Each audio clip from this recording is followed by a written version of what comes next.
All right, guys, so today we're going to be breaking down Daniel Jones' throwing mechanics. We're going to be talking about how his head stays level throughout the throw and how he stays very relaxed with his ball carriage, and he relaxed those elbows, which gives him a nice smooth stroke on this throw, okay? So now when he goes back here in this drop, I want you to see how he's not holding this thing up by his ear, and there's never a load up for this throw, right? This thing is nice and easy right on his right pecker, right in the middle of his body. He's very relaxed with his elbows, because when I'm tense up here with my traps, you don't want to be tense. When you're tense and you're lifting that ball up by your ear, you're taking away from the energy you can produce from your legs and from your hips. So you see how he's nice and relaxed, and you see when he makes this throw, this ball does not move. It stays in the exact same spot the entire time throughout his movement in the pocket. That's what we call a quick trigger, because in the NFL, obviously, and right when you get to college too as well, and then some levels of high school, those windows are very quick, right? So when you stop, when you get your front foot down in the ground fast, you've got to be able to have a quick trigger with your upper half. But if it takes you a while to get, like, let's say you're in this position, and then when this coach or this receiver is opening the window when it's an actual game situation, and you lift this ball up by your ear,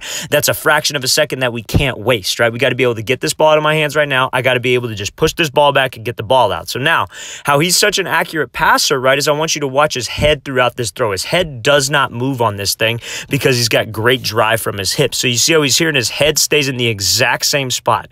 His head stays completely level. It's like he's looking down a tunnel, and he's letting his hips do all the work. What a lot of people do is when they don't necessarily open up with their hips, they don't have great rotation from their hips, is they lean their head out of it, and what that does is that'll push this ball up high, right? He keeps his head in the exact same spot. He lets his hips do the work. His thoracic spine stays straight, and he's able to just rotate through with his hips and drive this ball. Great mechanically sound throw here. Yes, it's just t-shirt and shorts, but mechanics matters, fellas. We got to have a relaxed ball carriage and keep your head level.